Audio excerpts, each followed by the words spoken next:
Siyalibingelela bathandekayo kulesi sifundo salamhlanje isifundo 8 saleli ikota okhuluma lani ngumfundisi uji Mlilo Nzanxusa engilabo bana bazivese. Salibonani bathandekayo lababukeli siyalibingelela silamukela njalo kulesi sifundo sanamhlanje olibingelelayo umfundisi UK Khumalo. Salibonani bathandekayo mina engikhulumayo ngoMrs Siboneni Mhlanga. Salibonani Silobo sisamukelana kwesifundo esilaso namhlanje mina engikhulumayo ngoAmos Maforo asibende thuka lomthandazo. Baba wethu osezulwini siyabonga ukusinikeza ithuba njalo ukuzotaditha ilizwi lakho. Sicela ubukhona bakho sichasisele ngesipho sikamoya engcwele wayekhona lona leli lizwi lilotshwa. Sithungamele ube lathi as we share the word. Umthandazo wethu okukhona ngameni kaJesu Kristu yakhuleka. Amen. Amen. Siyabonga abathandekayo okuhlangana njalo kusifundo salamhlanje lapho sikhangela ukugwaliswa kweziprofethi zeTestament elidala. Ukugwalisa iziprofethi zeTestament elinjani? Elidala. Silokho siyaphambili ngencwadi kaJohane ethanda bana iveze ukuthi uJesu ongumesaya. Sizakwenza ukuthi namhlanje uza kuvezwa ngezindledlana ezehlukeneyo. Singakayiphambili ngizanxusa bana lisibalele uJohane 5 verse 36 owendinyana yethu kufundwa ngekhanda. Verse 36. Ngilabo ubufakazi obulesisindo esikhulu kulobuka Johane ngokuba umsebenzi ubaba anginike wona ukuba ngiwuqedise wona engiwenzayo uyafakaza ukuthi ubaba ungithumile. Uyafakaza ukuthi ubaba unjani? Ungithumile. Ngikhangela ukugcwalisa iziprofethi zeTestament elidala. Ukugcwalisa iziprofethi zeTestament elidala. Nxa sikhangela isihloko esinjengasonesi kuyini okufika emakhanda ethu? Ukugcwalisa iziprofethi zeTestament elidala. Ekanti ke futhi linjena ukufunda kwekhanda sesizwile. Nxa sikuhlanganisa khona kokubili kushiya silesifundo bani esingasiqaphela kwana nxa sisiyaphutsha isifundo sesikutholile. Esikuthola ngumfundisi lapha kusihloko sethu lendinyana yokwaziwa ngekhanda ukuthi uJohane injongo yokuloba kwakhe likuthintile liveza lapha ujonge ukusambulela ukuthi uJesu ngubani. Yes. Ende kumambuleni kwakhe ufisa ukuthi abantu ngabaya bamba ubufakazi abulethayo ngokuthi uJesu kasomuntu nje kodwa unguNkulunkulu. So iviki leyi lesi sifundo sikhangela ukuthi silembhalo Old Testament ekadivele ikhona ngesikhathi uJesu efika. uJohane abeseyinika ukuthi leyo mbhalo ukuza kukaJesu la kwenzileyo la kukhulumileyo labe yikho khona esefikile bekuyilokho okuvezwe izolo ngaye. So uJesu ulanda lapha ukuzogcwalisa umbhalo. Okay. Ukuthi abawufundile umbhalo izolo bekumele ukuthi uJesu esefikile bafaka umbhalo lapha baqathanise loJesu bese bemkholo. Yes. So I memory text yethu isivezela kakhulu ukuthi ngezenzo zakhe la ngalokho akwenzileyo phakathi kwabantu esefikile kumvezile kwamconfirm ukuthi ngeqiniso nguye uMesaya kade ekhangelelwe ukuthaze. Ufuna ukuthini mntana? Hayi ngibona ngani sekuthintile lapha engcenye okunye ukukhona ukuthi imbhalo leyi eOld Testament ilayo ngeyinye efakazela uJesu. Right. Phezu kwemisebenzi, phezu kwezimanga lakho konke uJesu azakwenza ku ministry yakhe. Imbhalo yona ngokwayo yiyo emfakazelayo ukuthi nguye.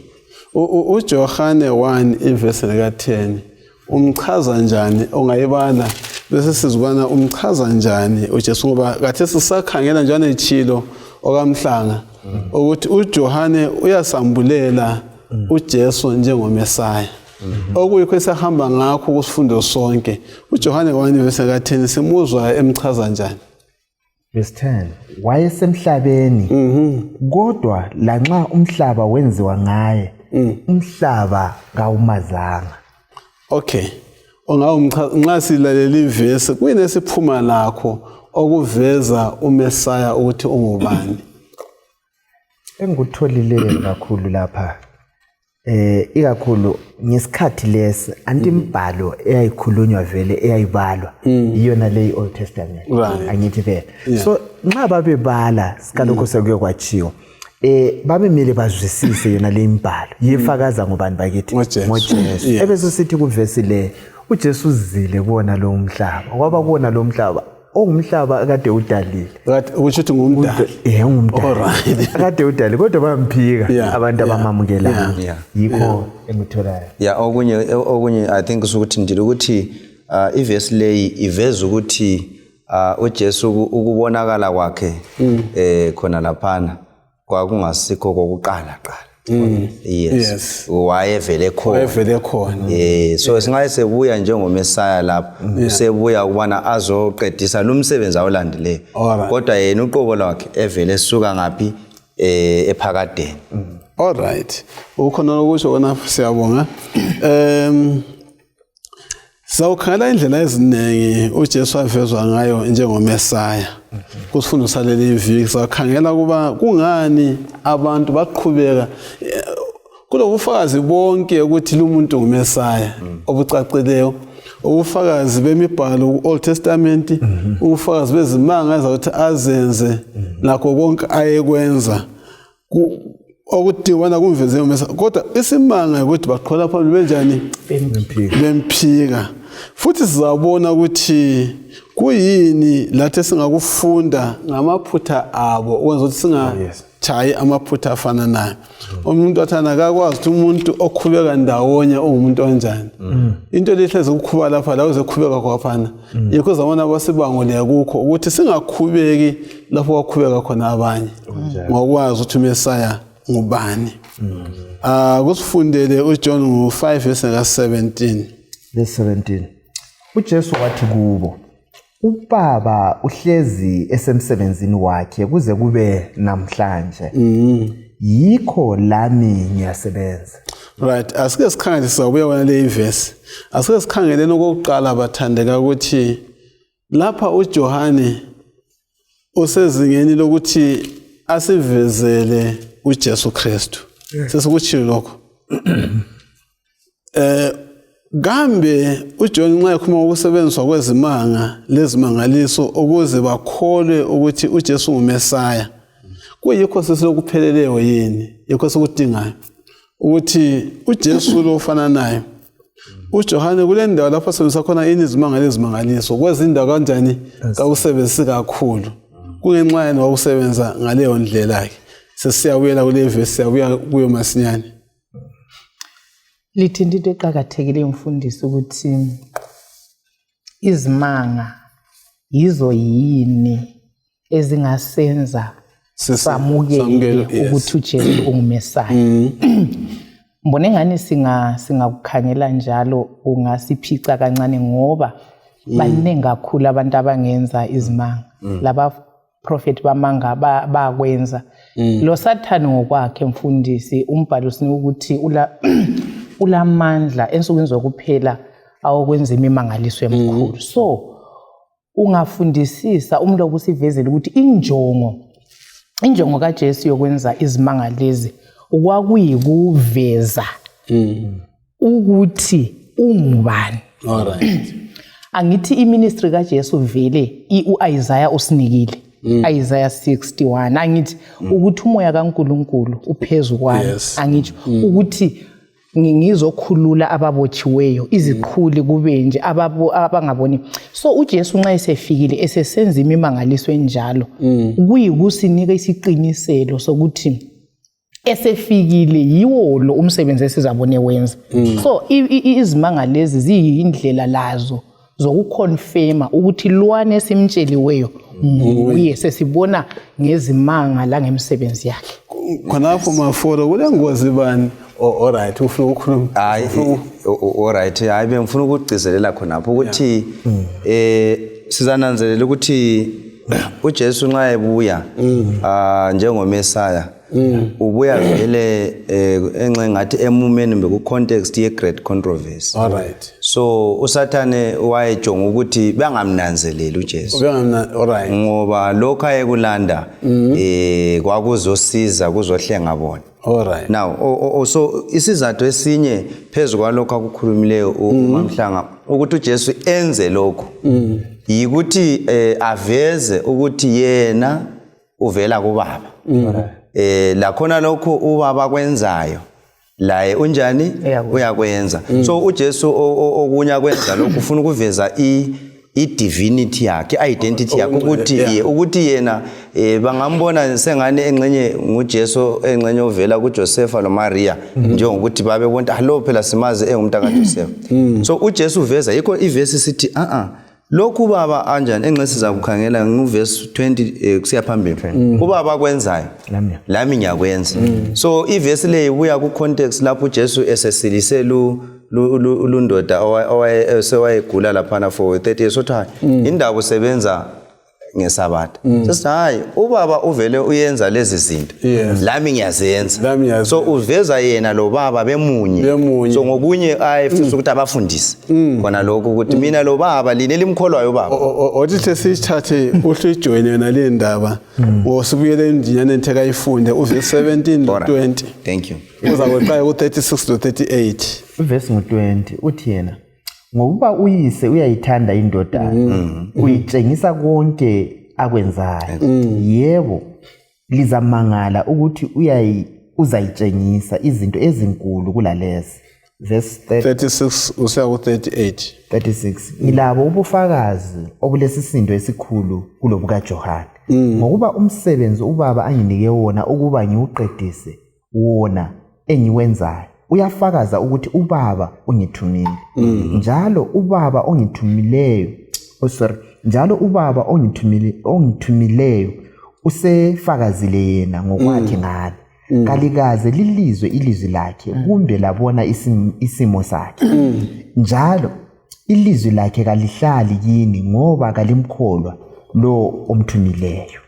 Ukhumalo seka ukuthinta lapho ukuthi lokho kuveza ukuthi yena munye lobane loyise ufuna nje sekunabise khonokho ukuthi yona lamavesi sanwabufunda aveza njani ubudlelwano phakathi kukaJesu loNkulunkulu ubani uBaba nxa sikhangele ngelihlo lezibonakaliso kuveza njani usokuthayile mfuthi ukuqedise. Alright hayi so yiko bensithi izibonakaliso phezulu kwalokho kade ekuvezile lapha ukuthi ziza ukuzogcwalisa lokho kwakuvele kukhulunyiwe ukuthi uMesaya engabuya uza kwenza lokho iziphofu zizabona iziqhuli zizalulamiswa avuse labafileyo kwakuvele kukhulunyiwe kodwa akuphelelanga kunjalo. Okunye okwenza kube lalezi zimanga ngezokuafema ukuthi uJesu lo Baba bamunye ngoba ngelizwi lakho uNkulunkulu wenzile izinto endulo lokhu babekwazi amaJuda bekwazi kamhlophe uNkulunkulu Baba but lapho uJesu bengamkholwa so uJesu wayefisa ukuthi khona abavezele ukuthi uBaba lo elimkholwayo lokho akwenzileyo lami ngiyakwenza mina lo Baba simunye lokho engikwenzayo ngigcwalisa lokho anithume khona. Exactly. Siyabo maforo sisakhona yakuzofuna ukukhuluma zahlengeza kodwa sisase khonapho kule ngozi bani ngithi kathesi ngoba ngakhangela indlela uJesu aveze ngezimangaliso kasopho kwenza izimangaliso kungelasizathu zilesizathu abantu bangena phakathi kwengozi yokufuna ukulandela izimangaliso lezimanga kule ngozi bani kulokho indawo uJesu ayengoqinisanga kakhulu lo John engoqinisanga kakhulu kodwa ekuveza ngesizathu aziveza ngakho. Siyabonga mfundisi. Ukwathinta lapha umfundisi Khumalo indaba yempikishwano enkulu. Sikumpikishwano enkulu lizakhumbula even izifundo esike sabalazo ikakhulu sikusambulo. Sikhanyela usambulo ngo16 iverse ngo13 lo 14 kukhulunywa lapha nemimoya amaxoxo amathathu la ukuthi kuye umoya le iyeza ukwenza izimanga. Isimanga sisodwa mfundisi asivezi ubukhona bukaNkulunkulu. Ngoba simele sikuzwisise ukuthi kule ngilosi ezawayo zabuya zithathelwa ngamandla la. Lo Satan kathathelwa ngamandla. Ibuyele gijimela ngabuyele eGibhithe. Izimanga zasenzakala sike sakuthinta kuzifundo ezidlule ukuthi uMosi uyatshintsha inyoka induku yakhe yatshintsha ibe nginyoka. Lezanuse zeGibhithe ziyatshintsha induku zakhona zibe zinyoka. Zonke izimanga ezifana naye ezenziwe. So umoya omubi awumelanga ukuthi umuntu uyame kuzimanga hathi awumelanga uyame khona phambi. Engqondweni yamaJuda ngezinsuku zona lezi babe kukholwa ukuthi uJehova nguye osilisayo. Yikho phela kwakule ndawo le ichibilelana bekukholwa ukuthi ingilosi yabuya yenza zamazamisa amanzi ende kusenzakala. So uJesu sefikile afike enza izimanga zona yikho wawubona kusiba le debate ukuthi usitshele nguMesiya yini. Xa uMesiya usitshele ngalokho kwenzayo. Kodwa uJesu wayehamba ngesikhathi sakhe singabe abeseziveza ukuthi hayi kuhamba ngalindlela. Kodwa ibhesi mfundisi kakhulu khathesi isizukulwane sakhathi ingozi esilayo ukuthi silandele izimanga. Khangela omen of God abakhona. Yikho phela kuyakukhulunywa ukuthi hayi lingaqini ngomen of God ake likhangele uGod of the man uNkulunkulu wakhona walaba bantu. Ngoba khathesi silandela abantu sikhangele khona lokho abakwenzayo bese silandela. Kukanti ungenza khona lokho kulula ukuthi wenze njani uqilibezelo kumbilingo. uJohn 10 verse 24 to 25 ubala esethini verse 24. uJohn 10 verse 24 and 25 uthi yena lapha abaJuda babuthana kuye besithi kuzabe kube nini lokhu usithatha umhawu na? Nxa unguye uKristu sitshele kuhle. uJesu waphendula wathi ngalitshela kodwa kalikholwanga. Imimangaliso engiyenzayo ngebizo lika Baba iyangikhulumela. 26. 25. Yes. Now bese nithathekiswa indaba le abathungameli babuza uJesu le yami vision thena koze kube nini osilibazisa na koze kube nini usikhohlisa or something. Uma wena ngoKristu sinjani sitshele walombuzo siuzwa njani siuzwa usithini inkulumo yonke nale kuyinesiphuma lakho kuya le inkulumo ngoMesaya la ngokuvezwa kwakhe. Lokho mfundisi kusivezela ukuthi babe lokho bengamzwisisi uJesu ukuthi nguMesaya. Ngoba babuza ukuthi kanti koze kube nini usithiye silokho sikudoubt njoboneka ukuthinta lapha mafolo ukuthi unguMesaya ungubani. So uJesu uthi hayi ngilitshelile phambilini kodwa kalenjani alikholwanga. Now izimanga ke lezi verse 25 engizenzayo ngebizo lika Baba ziyangifakazela. So ngamanye amazwi ke uyabavezela ke lapho ukuthi hayi izimanga zona ezi right eselizibonile zifakaza khona konke likubuzayo ukuthi ngingubani ngingumesaya. Yes. Ngicela ukuletha something ukhumalo uyangikhumbuza lapha sike saxoxa ngokuthi uJesu waziveza ngenkulumo kumama weSamaria John chapter 4. Kwaveza ukuthi okwenza ukuthi angazivezi kubadala bebandla kwakuyini ngoba kathesi badinga ukuthi ka confirm ngamazwi ukuthi unguye yini. But uJesu mina ngiyakukholwa mfundisi ukuthi lokho konke kwenziwa ukuthi ingqondo zabo zazivalekile ngenxa yokuthi uMesaya babevele bemkhangelele. WayenguMesaya owayezofaka isihlalo sakhe lapha emhlabeni abe yinkosi yabo Israyeli. So abakhulule ebugqilini bamaRoma. So vele amehlo abo ayebona i-earthly king inkosi emhlabeni. So yikho ubona even esenza imimangaliso yena leyayitsho ukuthi le mimangaliso iyangifakazela abayiboni kibo ungane kule veil elibasithileyo ukuthi bazwisise. So mbona kule ngozi kakhulu mfundisi ngenkolo kumbe ngetradition kumbe ngalokho esikukhangelelayo ngoJesu. So ngoba yikho esibona khona ukuthi i-rejection umbukwaliwa kwaJesu kwabuya ngesizathu sokuthi vele bona isithembiso salindoda ezokhulula umhlaba bakhangelela ukuthi afike enzeni. So yikho kwaba lenxa yikho. Loba ngabe wavezwa ngaleso sikhathi babengasoke bakholwe. Andiyabona ukuthi nxa isezidele kumbe babeyakholwa belezi izathu ezingaqondanga zona ezizigeza bethwa lapha ukuthi bakhangelela inkosi kungabi kusabasile. Manje thina singazivikela njani ukuze singabi lenhliziyo ezilukhuni njengalabo abantu esikhuluma ngabo? Kungaziphi indlela esingafumana sisilwa lo msebenzi wenkosi empilweni zethu? Ya mfundisi ngifuna ukukhuluma khona lapho ukuthi lathi khathesi silengozi nthembala ngakukhangela ukuthi abantu amaBhayibheli silawo ya ezinkonzweni siyahamba nomhlaba wonke abantu bamemeza igama lika Jesu lamaBhayibheli but ingozi engiyinanzelelayo ukuthi kambe yena uNkulunkulu weBhayibheli lo siyamzwisisa yini kumbe thina sifuna ukukhonza ngendlela mhlawumbe esizwe ngayo ngabantu singavumelanga iBhayibheli ibe yiyo esitshelayo ukuthi kukhonzwa njani kukhonzwa nini ngoba laba bona babe sebelokunye vela abalakho ngoMesaya njengoba nekhulumile so kwahle kwabavala amehlo so lathi nxa sesisiya eBhayibhelini singahamba sivele silalokho esicabanga ukuthi yikho singavumeli iBhayibheli ikhulume sizaba blinded lathi la nxa siwathwele amaBhayibheli sinjani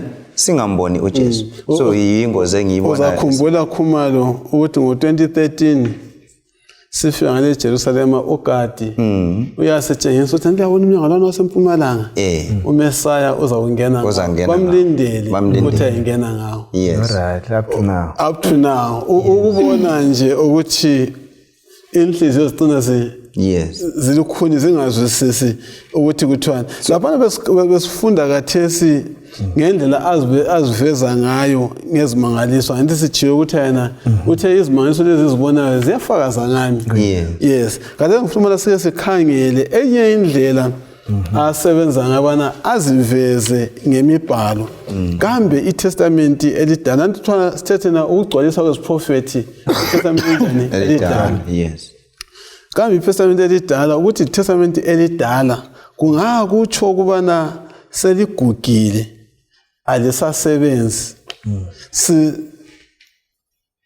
kulobudlelwano bantu phakathi kweTestament elidala neTestament elitsha singakayiphambili ngokuvezwa kaJesu Kristu kuTestament enjani elidala ukuthi sike sicubungule ngoba kulabantu abaningi abacanga ukuthi hayi iTestament elidala kalisasebenzi useTestament elitsha asike sixoxene lindaba umfundisi kwathinta into eqhathekileyo ngokuthi indaba le siyikhangele ku context ye great controversy ukuthi ngiyakukholwa mina ukuthi ilizwi likaNkulunkulu vele usathane kwasekuqaleni ulwisana lalo so ngiyakukholwa ukuthi imbhalo ye-Old Testament usathane ulakho kumbe ubelakho ukuthi ayicombe ngomunye umpikitsha ukuze abantu bayale kumbe bangamamukeli lo Jesu so i-Old Testament yona ngikwayo umfundisi umbuzo wakho oqala ukusithi indala yini ukuthi kayisasebenzi sesingayilahla yini but uJesu ngokwakho uthe efikile lapha mfisa ukuphendula njalo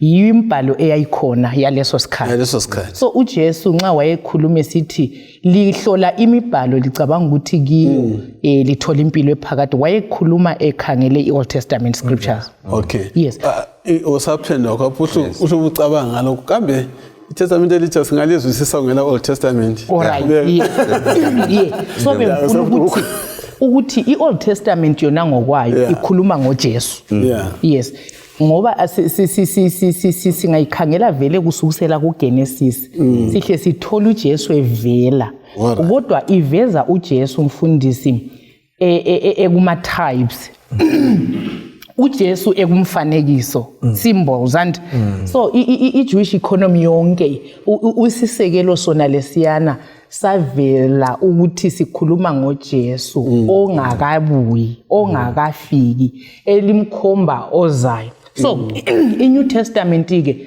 ibisisiza isisambula ke uJesu osefile yikho imbhalo yeNew Testament isibisele emuva kuOld Testament lokho iveza ukugcwaliseka kwalokho kwakhulunywa ngoJesu. Siyabonga. Ngicela ukuphendula okugcina lwakhe ecabanyisise ngawo. Ngoba inkulumo le inengi kumaKristu ukuthi khathesi sesikunyu era new dispensation. Yes. Sesisesikhathini somusa. Yeah, mana inhle ngithinta ukuthi umusa vele mfundisi uphiwe kwasekuqaleni kuyindlela kaNkulunkulu yokusindisa umhlaba. So uluntu lonke iOld Testament iveza indlela kaNkulunkulu eyodwa yokusindisa umhlaba ngoJesu. So iOld Testament sesivezile ukuthi ifoundation, iNew Testament ibisifikisa isakhela khona. So kakuvumi kunzima ukuyizwisisa iNew Testament ungayizwanga iOld Testament ngoba yambula uJesu imconfirm lokuthi unguye owathenjiswayo. So kunzima kakhulu ukuthi sithi singayizwisisa iNew Testament singayizwisisanga iOld Testament. Hayi siyabonga ubechiseka lapho. Hayi ngibona ngani usefikile lapha densi ngizalanda khona ukuthi vele kalula in a nutshell ukuthi iOld Testament kayenzi ingqondo kungela New Testament. INew Testament kayenzi ingqondo kungela Old Testament. Alright. Ngoba ungayibala iyodwa iNew Testament kulezinye izinto ezadinga ukuthi ubuyele uthi kanti lokhu kuvelela ngaphi lokho. Ungasala vele usanganisekile. So ungakubala then uthi ilokho kwakukhulunywe kuOld Testament. So singakwehlukanisa sithi hayi sesibala iNew Testament kunengi kakhulu esingasala singakuzwisisanga. Awusibale uJohana ngo39 5 verse 39 lo 40. 39 liphenyisisa imibhalo lihlola ngokuba licabanga ukuthi ngayo lakho ukuphila ungapheliyo. 46 to 47 iyo le imibhalo efakaza ngayo. Right. Ikanti liyala ukuza yini lizozuza ukuphila. 46 aluba lamkholwa uMose ngabe liyangikholwa ngoba wabhala ngani. Kodwa njengoba lingakukholwa lokho akubhalayo liza kukholwa kanjani lokho engikutshoyo na? Nansinda amavesi la asifundisane ngoJesu la kucabangayo ngamandla emibhalo ngoba lapha sikuyavezwa futhi amandla emibhalo kunesikufundayo ngamandla emibhalo. uJesu lapha sithola ukuthi wayikholwa imibhalo. Number 1 inengi lethu icrisis esilayo kusizukulwane sakhathesi abantu imibhalo kabayikholwa. So ngani izingane kwani uJesu akutshoyo lo Mose yena lo uJesu wayemkhona. Ungakhangela ivini exoxa uJesu uzathola ukuthi izinto esesiziphikisa la khathesi uzamcolo uJesu wayemkhona uyakhuluma ngakho angithi phela uyathinta izinto eziningi athinte ivini kuchabalaliswa kweSodom leGomora uyakhuluma la ngoLothi athi khumbula umkaLothi ngiyekuthini uJesu imbhalo lesithi Old Testament okwatshiwo ngumhla ukuthi vele ngesikhathi sona leso kwakungela old or new imbhalo enjani eyayikhona uJesu wayikholwa abesesebenzisa imibhalo ukuthi yiyardstick yinto eqhakathekileyo uthi lina laphenyisa imbhalo le alikholwa lo Mose lo elicabanga ukuthi liyamkholwa limkholwa ngoba wabhala ngani sengifikile engakutsho mina mfundisi ukuthi nxa ababhali labaFarisi babetaticha imibhalo okweqiniso beyizwisisa babe ngeke bamphike anti yabona khona ukuthi lwana litshengisa ukuthi isangolelana ikutolika kubi imbhalo abayiqedisisa abayizwisisanga ukuthi vele wayabuya kanjani ngoba impilo yonke kaJesu iyachasiswa kuOld Testament uzazalelwa ngaphi uzakudlani uzakwenzani uzakufa kanjani konke kuyachasiswa ngaphi kuOld Testament kungakenzakala unye kwakhona 700 years before engakabuyi uJesu yikho kuqiniseka kwemibhalo lokho ngikhangele amandla emibhalo uJohn 13 verse 18 sifunda kwalama verse embhalo ngokuzwisisa kukaJesu noJohane uJohn 13 verse 18 lo 7 verse 12 kuyini esikufundayo verse 18 uthi kangikhulumi ngani konke sorry akangikhulumi la ngani lonke ngiyabazi labo esengibakhethile kodwa lokhu kuyikugcwalisa umbhalo othi lo odla lami isinkwa sami usengihlamukele. Then 17:12 abethi yena ngathi ngiselabo ngabavikela ngabagcina bephephile ngalelo bizo owanginika lona kakulahlekanga lo yedwa ngaphandle komntwana wesihogo ukuze kugcwaliseke imibhalo. Kuyini sikufundayo la sikuthola? Mina nanzelela ukuphindwa kwenkulumo ethi ukuze kugcwaliseke. Khona umfundisi kusenza sibe lesiqiniselo sokuthi lokho kukhulunywa izolo kuyilokho esikubona sokusenzakala namuhla. So kuyaconfirma ukuthi into le kasoyabantu mfundisi. Uma for uthinta indaba emangalisa mina okumangalisa ngombhalo le authority lamandla ukuthi if ukugcwaliseka kwayo is to the dot. Even iziprofethi ezikhulunywe ezibalisa isikhathi kuzahlala uIsrael 430 years eEgypt kuhlala i7 years ubani 70 weeks uDaniel uMessiah esefikile ngalesi sikhathi uzabhabhathizwa ngalesi sikhathi abulawe ngalesi sikhathi so mina umbhalo i-phrase leyi kumbe inkulumo leyithi ukuze kugcwalise kumbhalo kuyikusivezela ukuthi uJesu lo kayisuye wanamhla kuphela kodwa yona leyani into esiyithintileyo vele si-introduce uJohane ukuthi vele nguNkulunkulu emuvale uzile kuphela ukuzosindisa umhlaba wagcwalisa njengoba abaprofeti bekubekile. Asilokho asinabiseni lindaba yemibhalo.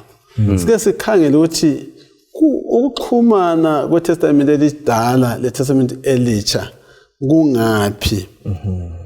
iNew Testament isebenzisa imibhalo ukufakaza ngoJesu sikuzwile lokhwana. Sakhala amavesi ambala sigijima. Awume sibona ukuthi kanti kuxhumana njani lokho kuyinto. Ivesi okuqala nguJohn 1:23. Exhumana lo Isaiah 40:3 ekhuluma ngane kanje. uJohane wabaphendula ngamazwi kaIsaya umprofeti wathi ngilizwi lalo memezayo enkangala lesithi lungiselelani inkosi indlela iqonde. uIsaya 40:3 wathi ilizwi lomemezayo lithi lungisani indlela kaJehova enkangala lenze uNkulunkulu wethu umgwaqo oqondileyo. Maybe I say with 2:16 bese sikhuluma kawane.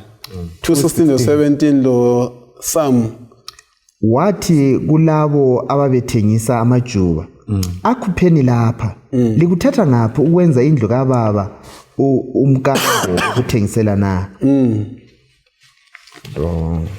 17 abafundi bakhe bakhumbula ukuthi kulotshiwe ukuthi ukunqinekela indlu yakho kuzangidla ngaphakathi. Yes, ngamazwi esiwafumana phela siwafumana kweSango 69:9 angithi mahubo. Umahubo yes. Umahubo 69:9. Yes, verse 9. Abethi yena kumahubo ngo69:9. Ngokuba ukuchisekela indlu yakho kufutheleni kimi lezethuko zalabo abakuthukayo ziwela kimi. Singabala siseqeda amavesi wonke alandela kulo John 7:38 ohamba lo Jeremiah 2:13 kulo John 19:36 ohamba lo Numbers 9:12. Kuyini esikufumanayo ngokuxhumana nxa siwalalela amavesi okuveza amandla emibhalo? Sithola ukugcwaliseka kumbe ukungenelana okungathandabuzekiyo. Okungenelana akuthandabuzeki. So nxa uJesu esekhuluma amazwi so sibuyela mfundise ukuthini uOld Testament ngeke vele siyizwisise iNew Testament singela iOld Testament and ngicela ukukhomenta kakhulu ngendaba ekuNumbers 9.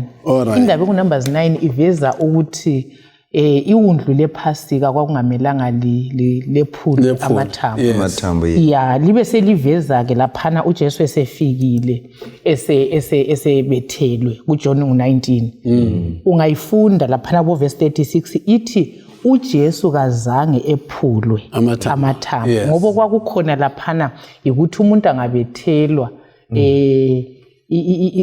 isikhathi esithile elenga laphana kutholakala ukuthi kakafi babemqamula amathambo kwenzela ukuthi ukufa kufike kodwa uJesu kuthiwa ngesikhathi befika bezokhangela bathola uJesu already senjani esefile so kugcwaliseka mfundisi okwesabekayo ukuthi even umuntu akulamuntu ongakwala ukuthi nguyelo umbhalo wakhuluma ngaye la nge-manner of death lokuthi even esesesiphambanweni kulenye engiyithandayo ukuthi uJesu wayesewomile wathi ngiyomile iveza ukuthi waphiwe ivinika and iyasinika ngale kibo Psalm 69 so into yonke even ama-events esiwabone sesenzakala esiphambanweni akhulunyiwe emuva ngale ngabaprofethi so kuyasinika kakhulu isiqiniselo sokuthi leli mfundisi lilizwe likaNkulunkulu.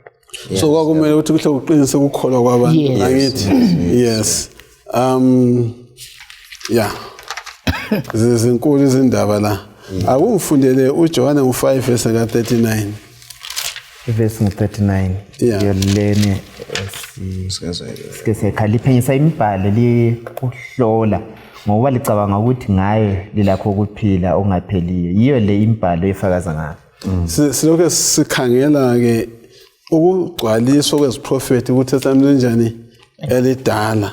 Leli verse lisincedisa njani ukunanzela ubuqhakatheki bemibhalo. Yeah. Yes. I think i-verse le yasincedisa ukuthi imibhalo singayithathi kalula ngoba uJesu ukuthi babekholwa ukuthi embhalweni kulokuphila ikodwa liyayihlolisisa liyiphenyisisa ngoba likholwa ukuthi kiyo ilokuphila iye kuliqiniso yiyo engifakazelayo umane ngikubeka ngaleyo ndlela so uJesu wayeconfirm ukuthi kuqondile konke likwenzayo kazange abasole kodwa wathi yona le imbalo eliyibalayo yiyo efakaza ngobani ngami so bese ngithi kithi lathi khathesi esiphila khathesi kuyadinga ukuthi imbalo ibe ingxenye yokuphila kwethu ngoba iveza ini ukuphila kithi ngoba ingozi engiyibona lapha ngike ngabala even phakathi lapha ngifunda ngitateach isifundo lapha ungakhangela even uJesu esebethelwe sevuka ubekhuluma ngokubethelwa lapha esevukile abafundi ababili bese Emmaus bayakhulumisana ngezinto lezo uJesu yasondela kibo ekugcineni uyababuza ukuthi likhulumisana ngani bakhoma ukuthi hayi ngoJesu belamandla obengumprofeti indlela abamchasisa ngayo kukhanya ngani labo babengagxilanga kakhulu elizweni abese sithi lineli lenhliziyo ezivilapha ukukholwa masinyane kanti bekungamelanga kukhulunywe yini verse 27 kaLuka 24 verse 27 kuthiwa khona esukela kuMoses wabachasisela imbhalo yonke eyayikhuluma ngaye so kusithi ukuthi ingozi ngaba khona kimi la kubani nxa ngingagxilanga eBhayibhelini izinto zizathi sezisenzakala mina ngiqala ukuinterpreta ngenye indlela as if iBhayibheli kayikhulumanga uyakwazi ukuthi ufundise into oyithintayo ingilethela lokho ukuthi kulomahluko ukufunda ilizwi ngilazi ngengqondo liqhubeke ngilazi ngingali reciter njengoba lihlabele then lokulifunda ilizwi liyizuza indawo enhlizweni yami liguqula impilo izinto ezimbili ezitshiyeneyo so laba uJesu iproblem ayelayo ukuthi licabanga ukuthi ngokwazi kuphela iTorah liyifunde liyazi yonke ngokuphelele licabanga ukuthi selilempilo ephakathi kuthiwa yinkolo ababelayo ukuthi ezilonga usazi imibhalo ungayihlabela usu right kodwa uJesu akulethayo yikho esithi ku verse 40 bathi kalibuyanga kimi ukuthi lizozuza impilo so uJesu uveza indaba ezikileyo ukuthi bekudinga ukuthi yena olilizwi amukelwe empilweni zethu siphile ngalo ilizwi alawula izimpilo zethu ngabe bakwakunjalo kuma Jewish leaders ngabe uJesu esefikile umoya oyingcwele owayefithizele lawo maqiniso aguqula impilo wayezabatshengisa ukuthi nguye lo osefikile bathi bamukela ilizwi njengencwadi yomlayo umpostoli Paul utsho njalo ku 2 Corinthians 3 ukuthi okwabo kwakungaphandle kodwa kabamukelanga umoya umoya oyingcwele nguye osichasisela umbhalo ngawo umbhalo impilo zethu ziguqulwe zingene kulayini kaNkulunkulu nxa izinto zikaNkulunkulu zisenzakala inhliziyo lelizwi iyenelisa ukuziqedisisa izinto zakomoya so ukuafirma futhi khonapho okukhulumayo ukuthi indlela iziprofethi zeOld Testament ezagcwaliseka ngayo ngoJesu kungazange kwachaya eceleni kuyasiqinisa ukuthi iBhayibheli alibhalwanga ngumuntu njengoba namhlanje abantu bathi hayi incwadi yabuya lamakhiwa ama missionaries ebhode emhlabeni lokhu akulanile lo nkulunkulu indlela okwagcwalisa ngayo kuyaveza ukuthi ngumoya oyingcwele owayethungamela ababeloba lezi othahla khonokho kutsho ahla gijima ahla kubale ugcwalisa kwalezi ziprofethi uJohn 12:13 ugcwaliseka ngapi uJohn 12:14-15 ugcwaliseka ngapi uJohn 13:18 ugcwaliseka ngapi uJohn 19:37 ungagijima ubala okubili okuthathu kwalawa mavesi 12:13 12:13 bathatha amagatsha elala baphuma ukuyamhlangabeza bemeza bethi wosana ubusisiwe lo ozayo ngebizo lenkosi ubusisiwe oyinkosi kaIsrayeli uJesu wathola iguqa likababhemi wahlala phezukwalo njengoba kulojiwe kuthiwa uPsalms 118 verse 26 abese sithi yena verse 26 ubusisiwe lo ozayo ngegama lika Jehova siyakubusisa sisendlini kaJehova then Zechariah 9:9 uthi Zechariah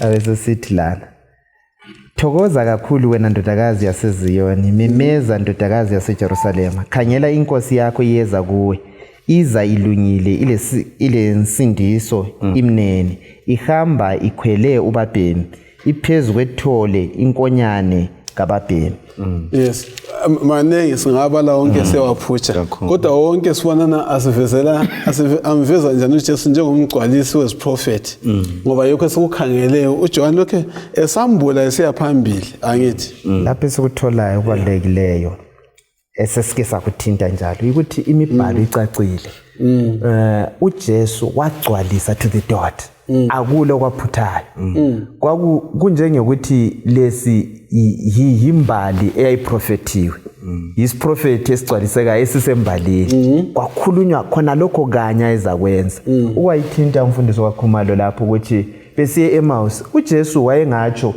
ahlathi yimi obekhulunywa anti leli mboni nakhayelani izandla zakhe kodwa kazange akhethe lokho wakhetha ukuba buyisele embhalweni kusukela kuMose lapha ngithole ukuqhakatheka kwembhalo izikhathi zonke asambeni elizwini siyembhalweni sivikelekile kuphela nxa sisembhalweni yawuzwa abanye ukuthiwa kade simbhalo ililaja anti into ezikhulunywayo akusabalwa kodwa sibaleni study chembhalo okay ngeke ngikhangele kithi njengabalaleli lathi thina sila kambe oyame kangakanani kulokhu okukholwayo na linaze kulokho kanjani okukholwayo na angathi ukholwani uyame ngeke kulokho okukholwayo uma umuntu engathanda ukwazi kungani kungenxa yani ukholwa kuJesu njengomhlengi njengomsindisi ungamupha impendulo bani ungaya ngapi okuqinisa ukholo lwakho kungenxa yani ungenza njalo ukuze uvikele ukholo lwakho mina bengingaya embhalweni mfundisi alright ngoba yiyo yodwa eyibufakazi lesiqiniselo sokuthi uJesu ungubani. Okunye konke kungaba zinganekwane, but isiqiniselo esipheleleyo uJesu imbhalo yambula uNkulunkulu, yambula uJesu ukuthi ungubani njalo wenzeni empilweni yomuntu. Awuye kuya kumfundisi ukuthi uqinise ukukholwa kwakho uphendula abantu. Ungicabangise inye imfundiso ukuthi sibanenge kakhulu esimi ngelizwi labafundisi bethu ukuthi echechi yethu kuthiwa but ingozi ekhona ngalokho ukuthi kungabe nxa engcenye inkonzo yami ingawulandeli kahle umbhalo ukuthi lami ngiyabe ngiphambuka. Kodwa kasizuzeni iexample kumbe isibonelo kuJesu. Even uJesu lapho uSathane wayefuna ukuthi amphice ngawo umbhalo oyiwo uJesu awubhalayo. So uJesu wanqoba kuphela ngokuthi abuyele embhalweni ukuthi hayi umbhalo uthi. So kusitsho ukuthi iso sodwa isivikelo esilaso njengoba ufundisa ukukhuluma lethintini. Okay umaforo ukuthi iso sodwa isivikelo esilaso asamese efunda umbhalo loba kufika iphi inkohliso ikakhulu yemfundisweni yeSikristu akula lapha esingaphepha khona lokwenelisa ukubona ukwehlukanisa ukuthi hayi leli liqiniso lokhu yitshefu sikuzuza kuphela nxa silombhalo. Okay, ngizwa umama umhlanga lapha engathi ukuthi lingalalela abafundisi benu. Yeah. Kodwa ngemuze sithena yenzani njengamakholwa aseBeriya. Ayethe ngalalela ukuthi uchumele watho kaKhumalo agijime emzini wakhe afika abamba iBhayibhili aliphenye alihlole akade kukhuluma yikho yini kukhona embhalweni yikho abantu bazothana hayi nxa kukhona eBhayibhilini ngokwabani ngokwakho nxa kungekho eBhayibhilini asikowani asikokwakho ufuna ukukhuluma. Hayi bengifuna ukuthi ngithi mina sekule ngozi balaleli lababukeli kakhulu ukweyama kakhulu emuntwini. Khangela ke lapha abathungameli bakwaJuda ama religious leaders lawa yiwo axabana loJesu yiwo aphika uJesu. Ngizama ukucabanga nje ngengqondo ukuthi manje ababebalandela basala bengaphi ngoba banengi abalahlekayo abangambonanga uJesu ngenxa yokuphonga ulandela ukuthi hayi abathungameli bathe kwabalutshwana abambonayo uJesu ukuthi hayi lo nguMesaya bamlandela. So abathungameli benza ukuthi abanengi bangamboni uJesu. So ingozi engilokhuza lapha ukuthi nxa umuntu engakuchallenge ngokuthi ukholwa wayukholwa kuJesu. Yeah, so yikho khona lokhana ukuthi kuyadinga ukuthi lokho esikukholwayo akube grounded eBhayibhilini. Kuyabalula ukuthi hayi mina lokho engikukholwayo nanku eBhayibhilini.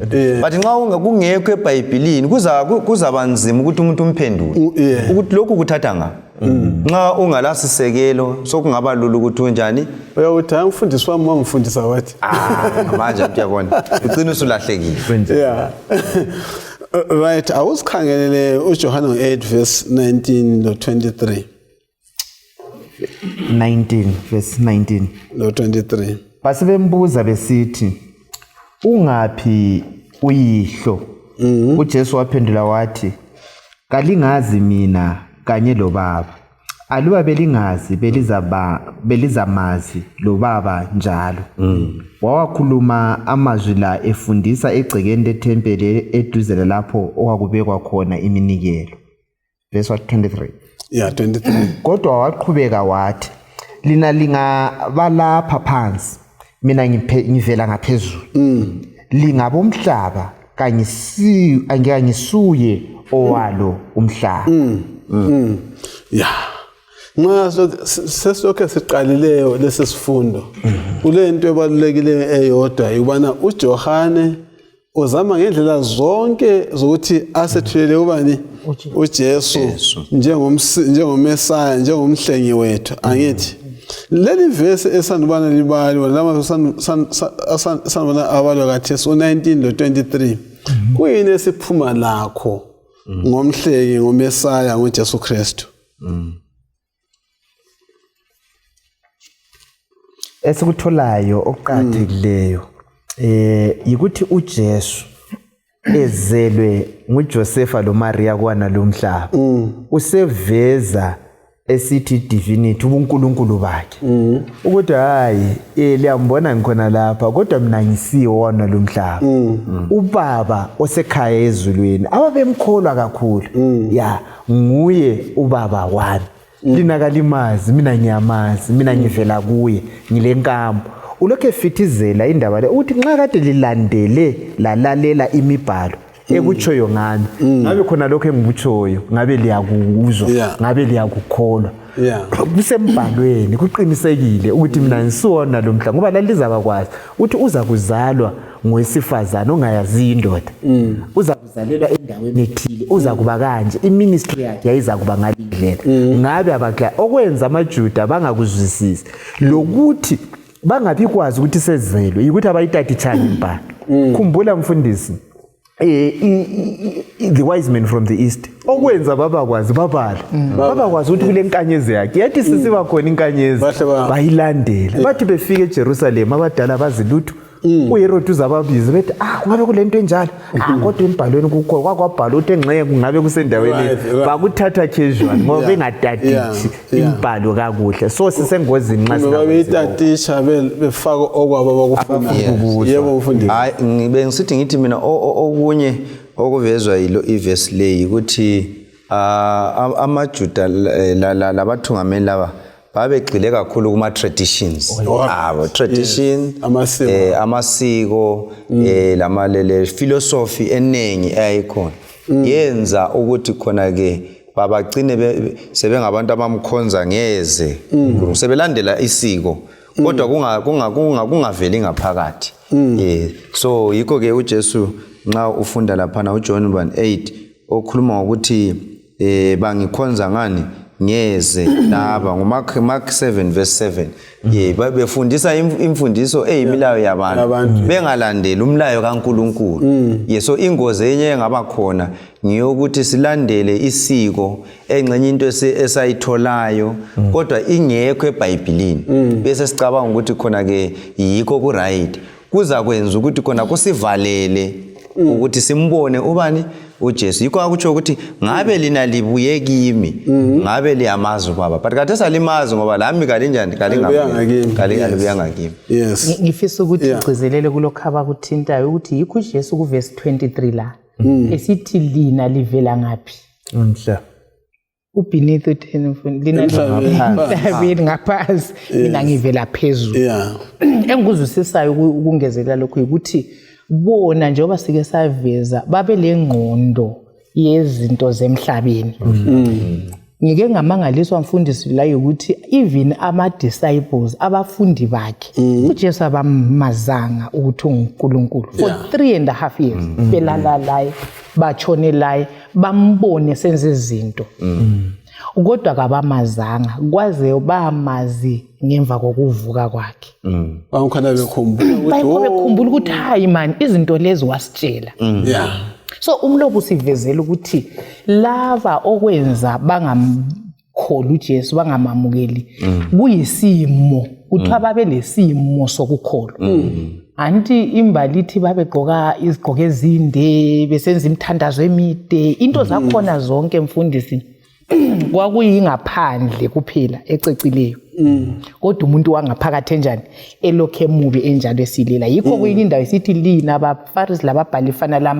lamathuna lamangcwaba so phakathi kulomuntu kulamathambo lenyama ebolileyo kodwa ngaphandle kucecisiwe so uJesu asivezela khona lapho uJohane ukuthi bekumele ukuthi uJesu simamukele ngezinhliziyo ingaphakathi yethu kayilungisiswe ingaphandle ibisithela ke isiveze izithelo so isimo sokukholwa ngicabangile ngathi iKumpostoli Paul asibhalela khona ukuthi lathi siqaphela ukuthi obunye ubufakazi bowensuku zokuphela ukuthi lezi ngezokuphela ukuthi abantu bazaba lesimo sokukholwa ukuthi kuzabe kungani bangamaKristu bayakholwa kodwa intando kaNkuluNkulu siyala ukuyenza so kulomahluko phakathi kokulikhuluma ilizwi lokuliphila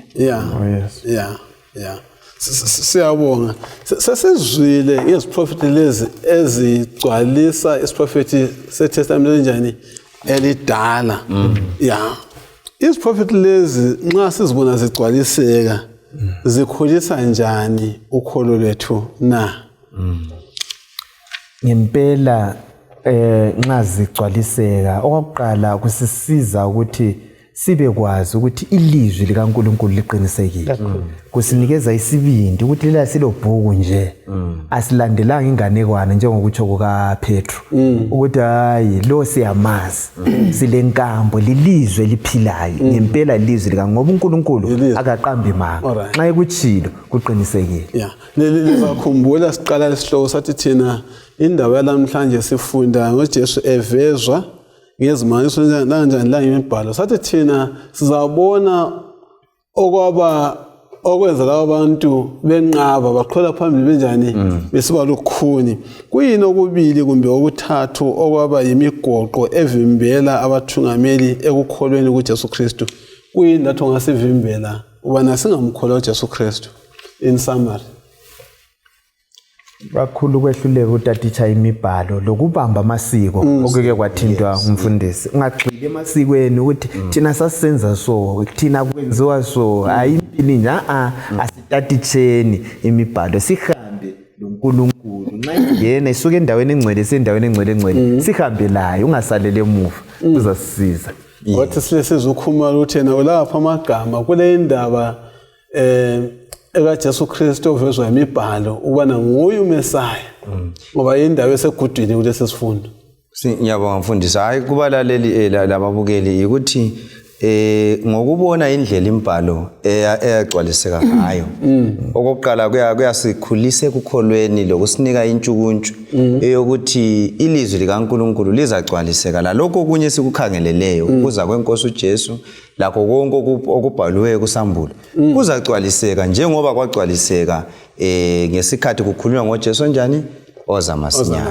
Yes, sizawuzwa elokucina likamhlanga abe sesikhulekela ke ngemibhalo esekayo eveza ikhomba uJesu Kristu njengomesaya.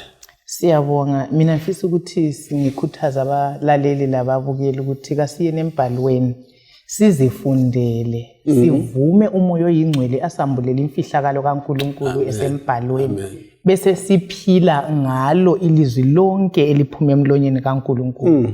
Khona lokho kuzasivikela kakhulu ekuthathweni imimoya yonke yemfundiso esingahlangana layo. Ilizwi leli liqinisile kayisiyo nganekwane, lililizwi likaNkulunkulu njalo liyasindisa. Asicimezeni nesikhuleke nini. Baba wethu oyingcwele okhona ekhaya ezulwini, udumo lobukhosi lokukhonzwa lokukhothanyelwa kufanele wena wedwa. Nguwe uThixo sibabaza ilizwi lakho eliyibufakazi lobuqotho bobukhulu lobungcwele bakho. Sibonga isifundo esiphuma kiso esambula wena njengoNkulunkulu uzile ukuzuhlenga umhlaba esonweni. Siyavuma Thixo ukwehluleka kwethu, sicela usikhuthaze ukufunda ilizwi lakho siyazi intando yakho sikwazi ngcono. Moya ingcwele abe sefithizela amaqiniso wonke abe sesitshengisa uJesu osusisono sezwe. Sisize sonke ukuze sivikeleke kakhulu enkohlisweni ikakhulu ensuku zokugcina. Sinika amandla okuphilela wena lokunqoba isono. Silinde siqinisile izibane zivutha uJesu azafike. Ngaye siyabonga. Amen. Amen.